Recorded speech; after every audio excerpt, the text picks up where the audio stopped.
الحمد لله رب العالمين والصلاة والسلام على رسوله الكريم أما بعد فقد قال الله تبارك وتعالى في القرآن المجيد والفرقان الحميد أعوذ بالله من الشيطان الرجيم بسم الله الرحمن الرحيم والفجر وليال عشر والشفع والوتر. حضرات، جو مہینہ ہم پر سائے فغن ہے یعنی ذی الحجہ کا مہینہ، ان کے ابتدائی 10 ایام کے بارے میں قرآن و سنت میں ہمیں بہت سارے فضائل ملتے ہیں. اسی لیے آج میں آپ حضرات کے سامنے ان 10 ایام کے فضائل کو بیان کرنے کی کوشش کروں گا. اللہ سے دعا ہوں کہ اللہ ہمیں کتاب و سنت کی روشنی میں گفتگو کرنے کی توفیق عطا فرمائے، آمین.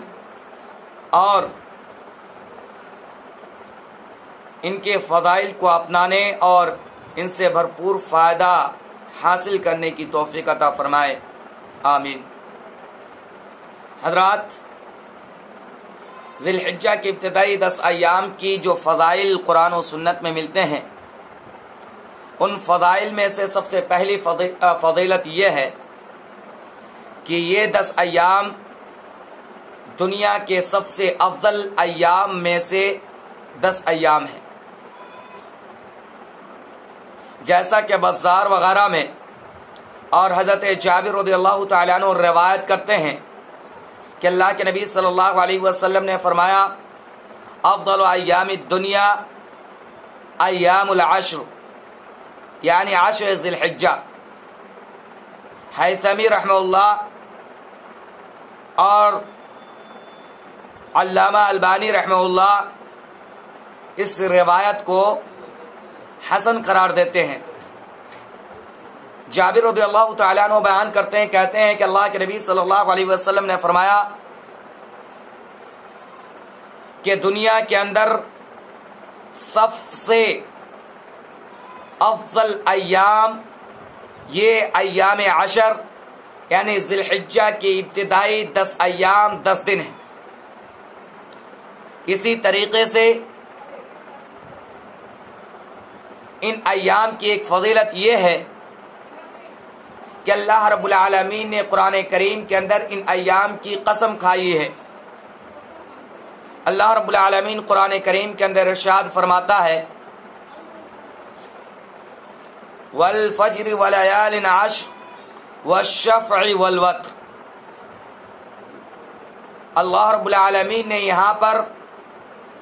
فجر کی اور 10 دنوں کی قسم کھائی ہے.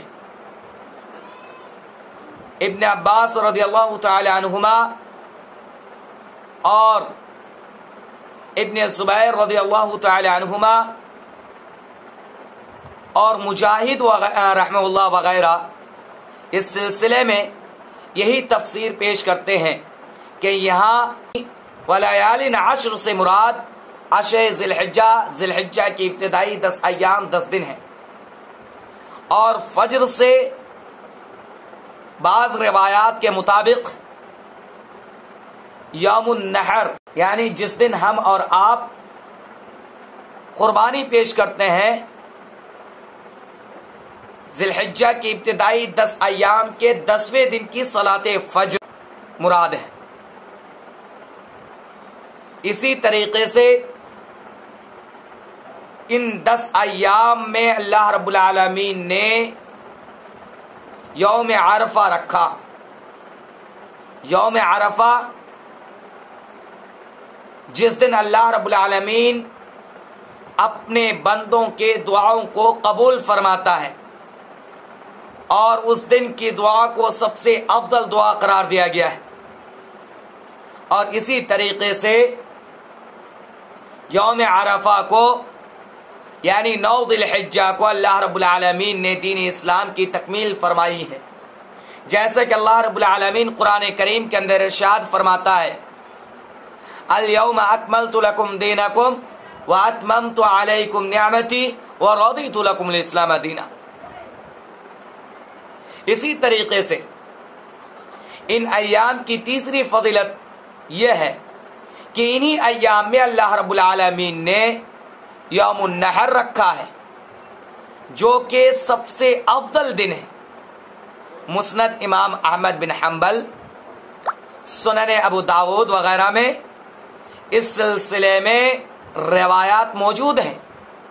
کہ اللہ کے نبی صلی اللہ علیہ وسلم نے فرمایا اعظم الایام عند اللہ یوم النحر و یوم القر، کہ اللہ کے رسول صلی اللہ علیہ وسلم نے فرمایا کہ سب سے زیادہ افضل ایام اللہ کی نظر میں یہ یوم النحر، یعنی جس دن ہم اور آپ قربانی پیش کرتے ہیں، ذی الحجہ کے 10ویں تاریخ، ابتدائی 10 دنوں میں سے 10ویں دن، اور یوم قر یعنی 10 ذی الحجہ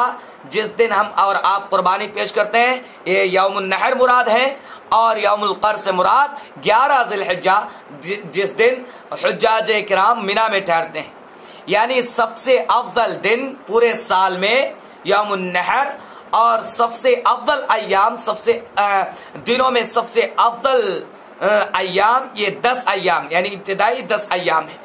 اسی طریقے سے ان ایام میں اعمال کا بدلہ بڑھا چڑھا کر دیا جاتا ہے، جیسا کہ علامہ البانی نے ایک حدیث کو حسن قرار دیا ہے جو دارمی میں ہے۔ ابن عباس سے روایت ہے کہ اللہ کے نبی صلی اللہ علیہ وسلم نے فرمایا کہ ان ایام میں جو انسان اعمال کرتا ہے، نیک اعمال کرتا ہے، اس کا اجر دوسرے ایام کے مقابلے میں بڑھا چڑھا کر دیا جاتا ہے، کئی گنا اجر دیا جاتا ہے۔ اسی طریقے سے ان ایام میں تمام کے تمام نیک اعمال، اعمال صالحہ کی فضیلت دوسرے ایام کے مقابلے میں زیادہ ہے۔ اللہ رب العالمین نے رمضان کے آخری عشرے کی 10 راتوں کو، اور بالخصوص ان میں 5 طاق راتوں کو افضل رات قرار دیا ہے۔ اسی طریقے سے ذی الحجہ کی ابتدائی ایام میں اس کے دنوں کو افضل قرار دیا ہے۔ رات کی فضیلت رمضان کے آخری عشرے میں، اور دن کی فضیلت ذی الحجہ کی ابتدائی ایام میں رکھی گئی ہے۔ اور ذی الحجہ کے ان ابتدائی ایام میں کیے گئے اعمال کے بارے میں اللہ کے نبی صلی اللہ علیہ وسلم نے فرمایا ما من ایام العمل الصالح فیہا احب الی اللہ من هذه الایام، کہ ذی الحجہ کے ابتدائی 10 ایام میں کیے گئے اعمال جس قدر اللہ رب العالمین کو محبوب ہے، اللہ رب العالمین کو پسند ہے، اس قدر پورے سال کے اندر کیے گئے اعمال اللہ رب العالمین کو پسند نہیں ہے، ان کی فضیلت اتنی نہیں ہے جتنی فضیلت ان ایام میں ہے۔ ان ایام میں کیے گئے اعمال کی جو فضیلت ہے، دیگر ایام میں کیے گئے اعمال کی اتنی فضیلت نہیں ہے۔ اللہ کے رسول صلی اللہ علیہ وسلم سے سوال کیا گیا کہ اللہ کے رسول، ان ایام میں کیے گئے اعمال سے افضل اللہ کے راستے میں جہاد کرنا بھی نہیں ہے؟ تو اللہ کے نبی صلی اللہ علیہ وسلم نے فرمایا نہیں، ہاں، اگر کوئی شخص جہاد فی سبیل اللہ کے لیے نکلتا ہے اور اپنے ساتھ جو کچھ لے جاتا ہے سارے کے ساری چیزوں کو اللہ کے راستے میں وقف کر دے، تو یعنی وہ اللہ کے راستے میں سب کچھ وقف کر دے، اپنی جان بھی اپنے مال بھی، یعنی شہید ہو جائے،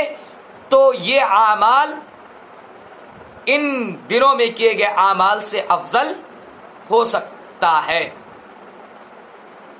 اسی طریقے سے اللہ رب العالمین نے اور رسول اکرم صلی اللہ علیہ وسلم نے ان ایام میں ہم کو اور آپ کو کثرت سے حمد و ثنا بیان کرنے کا حکم دیا ہے، اور انہی ایام میں یوم عرفہ یعنی 9 ذی الحجہ کو ایک ایسا روزہ مسنون قرار دیا گیا جس کے بارے میں ابو قتادہ فرماتے ہیں کہ اللہ کے رسول صلی اللہ علیہ وسلم سے یوم عرفہ یعنی 9 ذی الحجہ کے روزے کے بارے میں سوال کیا گیا تو آپ صلی اللہ علیہ وسلم نے فرمایا یکفر السنۃ الماضیہ والباقیہ۔ یہ مسلم کی روایت ہے کہ اللہ کے رسول صلی اللہ علیہ وسلم نے فرمایا کہ یوم عرفہ کا روزہ 1 سال پچھلے اور 1 سال اگلے صغیرہ گناہوں کا کفارہ ہے۔ اسی طریقے سے ان ایام میں جو ہمیں کثرت سے اہتمام کرنا چاہیے، جن اعمال کا جو اعمال ہمیں کثرت سے کرنے چاہیے، ان اعمال میں سے ایک عمل تکبیرات کا اہتمام کرنا ہے۔ ان ایام میں صحابہ کرام کثرت سے تکبیرات کا اہتمام کیا کرتے تھے، اور ہمیں بھی کثرت سے تکبیرات کا اہتمام کرنا چاہیے، جیسا کہ ابن عمر رضی اللہ تعالی عنہما اور حضرت ابو ہریرہ رضی اللہ تعالی عنہ کا عمل رہا ہے کہ جب عشرہ ذی الحجہ داخل ہو جاتے تو وہ بازار کی طرف نکل جاتے اور بآواز بلند تکبیرات کا اہتمام کرتے اور لوگ بھی ان کے ساتھ تکبیرات پڑھتے۔ تو ہمیں بھی ان ایام میں بالخصوص 1 سے لے کر 10 تک یعنی عید الاضحیٰ کے دن تک ہمیں تکبیرات کا اہتمام کرنا چاہیے۔ تکبیرات کے الفاظ یاد کر لیں۔ تکبیرات کے الفاظ یوں ہیں: اللہ اکبر، اللہ اکبر، لا الہ الا اللہ، واللہ اکبر، اللہ اکبر وللہ الحمد۔ یہ تکبیرات کے الفاظ ہیں۔ ہمیں ان الفاظ کے ساتھ بآواز بلند کثرت سے تکبیرات کا اہتمام کرنا چاہیے، بالخصوص نماز کے بعد، سلام پھرنے کے بعد اہتمام کرنا چاہیے۔ اللہ سے دعا ہے کہ اللہ تعالی ہم تمام مسلمانوں کو نیک عمل کرنے کی توفیق عطا فرمائے اور ان کے جو فضائل ہیں ان فضائل کو اپنانے کی توفیق عطا فرمائے۔